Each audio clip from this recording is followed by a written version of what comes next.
नमस्कार दोस्तों, network two news YouTube channel में आपका स्वागत है। चलिए जानते हैं पश्चिम बंगाल की तमाम बड़ी खबरों को फटाफट 5 मिनट में।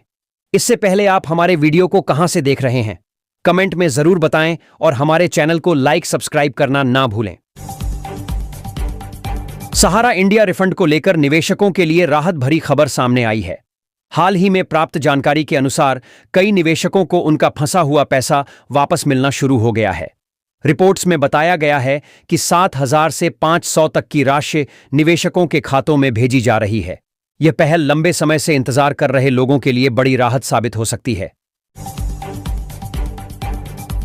जारी हुआ सोना और चांदी का ताजा प्राइस।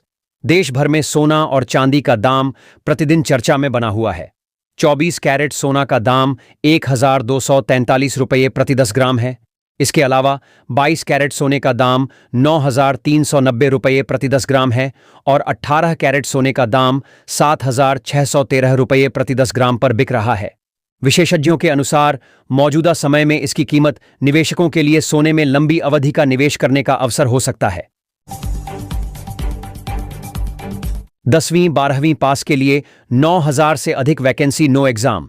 यहां आंगनबाड़ी भर्ती के आवेदन शुरू। महिलाओं के लिए खुशखबरी है। अगर आप 10वीं या 12वीं पास हैं तो आपके लिए सरकारी नौकरी पाने का शानदार मौका है। महिला एवं बाल विकास 9,000 से ज्यादा आंगनवाड़ी कार्यकर्ता और सहायिका पदों पर आवेदन मांगे हैं। 12 अगस्त, भाषा। तृणमूल कांग्रेस की सांसद महुआ मोइत्रा ने मंगलवार को ग्रामीण विकास मंत्रालय को पत्र लिखकर पूछा कि पश्चिम बंगाल में मनरेगा कार्य को फिर से शुरू करने के कलकत्ता उच्च न्यायालय के आदेश को क्यों लागू नहीं किया गया है।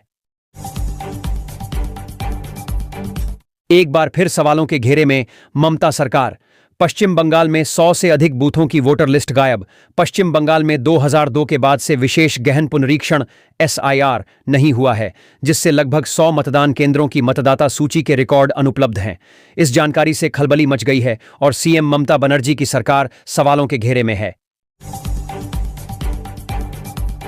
वोट चोरी पर बीजेपी का काउंटर क्लेम। अनुराग ठाकुर ने वायनाड, रायबरेली और बंगाल का उदाहरण देकर घेरा। बीजेपी नेता अनुराग ठाकुर ने कहा, आखिरकार हिंदुस्तान के लोगों के वोट को नीचा क्यों दिखाना चाहती है? क्या हिंदुस्तान के वोटर्स ने बार बार कांग्रेस को नकारा, तो अब कांग्रेस केवल अपने घुसपैठिए वोट बैंक तक सीमित रहना चाहती है।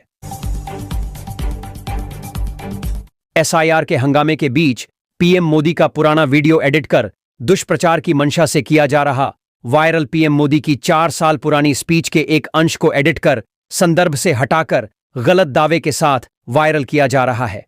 पहले भी यह वीडियो सोशल मीडिया पर गलत दावे के साथ वायरल हो चुका है।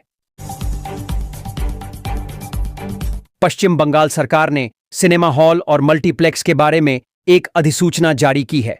अधिसूचना में कहा गया है कि राज्य में स्थित प्रत्येक सिनेमा हॉल और प्रत्येक मल्टीप्लेक्स के सभी प्रत्येक स्क्रीन साल में बंगाली फिल्मों के 365 प्राइम टाइम शो या स्क्रीनिंग का आयोजन हर हाल में करें।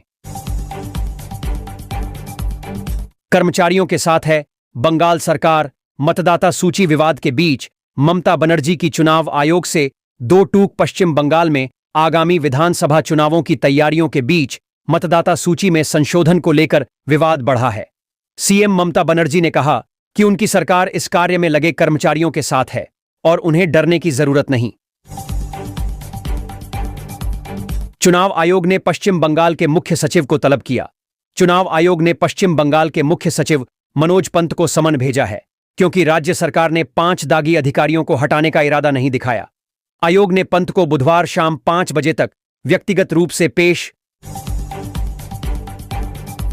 पश्चिम बंगाल विधानसभा चुनाव बाद हुई हिंसा से जुड़े रेप केस में फरार आरोपी गाजियाबाद से गिरफ्तार सीबीआई ने यह मामला 30 अगस्त 2021 को दर्ज किया था।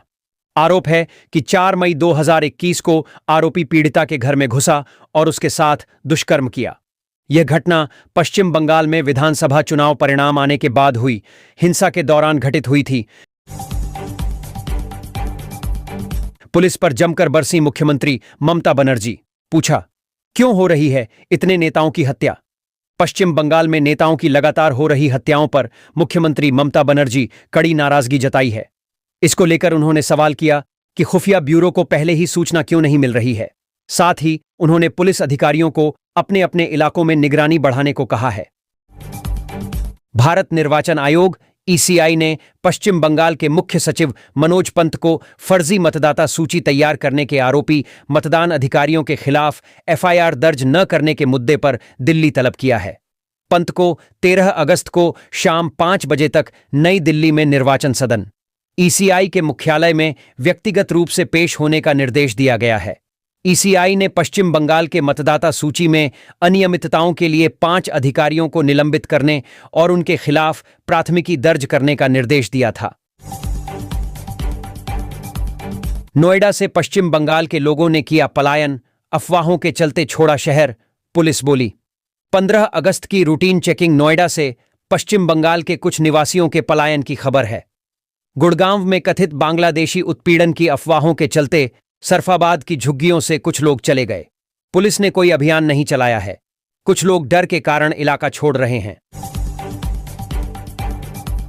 चुनाव आयोग के आदेश को ममता सरकार ने नकारा, अधिकारियों को नहीं किया गया निलंबित। बंगाल सरकार और भारत निर्वाचन आयोग ईसीआई के बीच मतदाता सूची में अनियमितताओं को लेकर टकराव बढ़ गया है।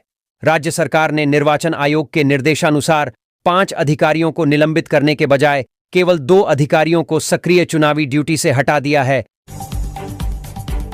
पूरा वीडियो देखने के लिए आप सभी को दिल से धन्यवाद। ऐसे ही वीडियो देखने के लिए चैनल को सब्सक्राइब करें।